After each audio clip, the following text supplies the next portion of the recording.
and welcome back to Lulu University. Class is back in session, and this week we are going to be talking about basics for creating a wonderful cover design. So pull out your notebooks and let's get started.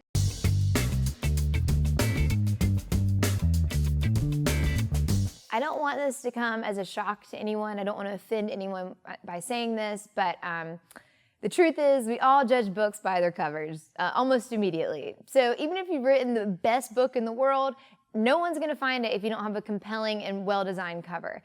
So this is really one of those areas where you should really try to spend money and allot your resources towards. So, try to drink that cheap beer for a couple weeks, or get the Uber Share instead of the Uber XL. And, maybe you'll even meet your cover designer in that Uber. But you don't have to spend thousands of dollars on a good cover, but it is really worth investing in. If you're not ready to cut that check or you haven't met the right person, then we're going to give you some tips to get started. Establish a principal focus that you want for your book cover. So what is the main theme in your book? What do you really want to highlight about the book?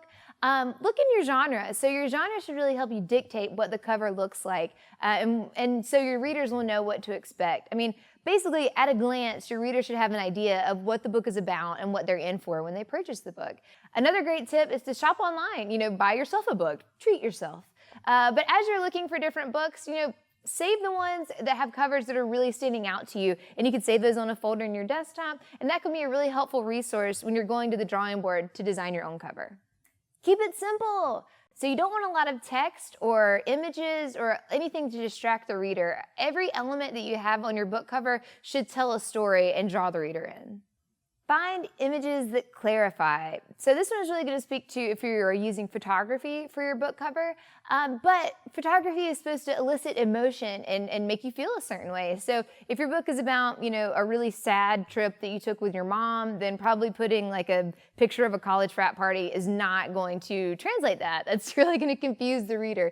So be sure to use images that are really conveying what you want to say and that are really kind of setting that tone and that mood for the reader. Use only a few colors. So you can see that we're using a theme here. So simple, straightforward, where your reader's not going to get distracted. So if you're writing a book maybe that takes place in the fall, then a really easy way to see what colors you should be using is go to Pinterest. You're probably already looking there at some point during the day anyway, so do some research. If you just type in fall color palettes, it's going to give you a plethora of colors that you can use together that really complement each other. So be sure to use colors and palettes that, again, kind of reinforce the mood that you're going for, and be sure that the colors that you choose as the background don't wash out the text that you use on the cover. So when you've designed it and put it together, make sure that everything is really easy to read so that the reader doesn't get lost trying to decipher any words in the colors or text.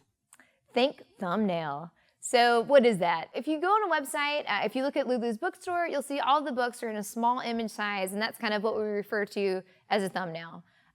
So think about your book in that context. So it may look great when it's in front of you on a table full of your books and it looks wonderful, but, think about your reader and the journey that they're going to take to find it. So as they're scrolling through a bookstore with thousands of books in it, what is going to stand out to them?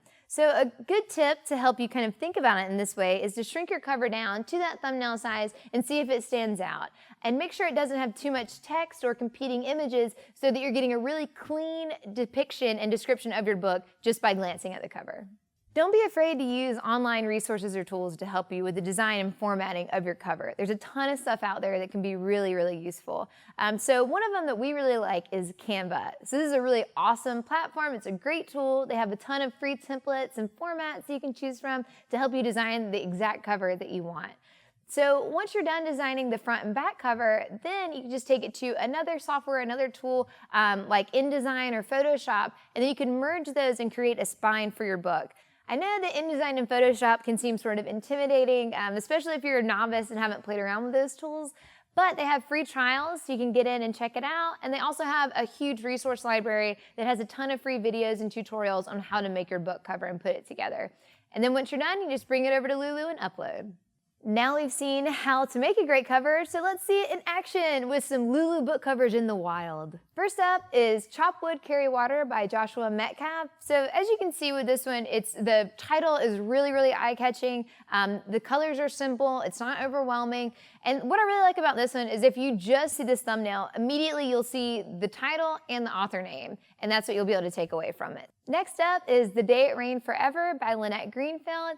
And what you'll notice about this one is something that is very characteristic of all Lynette's books, and she always does a really great job with this, but the photography is really striking. I mean, you can look at this and see that this image is really setting the mood for what the book will be about. So this is another really great example of using photography to evoke emotions before you even start the book. Last but definitely not least is Dream Big, Live Intentionally by Kathy Rasmussen. So this one is really nice because it's a little bit different. It doesn't have a huge image, but it has this really beautiful watercolor, which is so appropriate because this is a journal. This is an inspiration journal and a manifesting journal. So just by looking at it, you kind of feel those creative juices flowing just by the design. And then of course your title is really prominent in the front. Keep in mind, your cover may be the only chance you have to catch a reader's attention, and it might be the only thing that someone sees that's going to help them decide if they want to pick up that book or not. So definitely invest in this one. Again, cheap beer, don't do your laundry, share Uber rides, whatever it takes to be able to spend some money on this.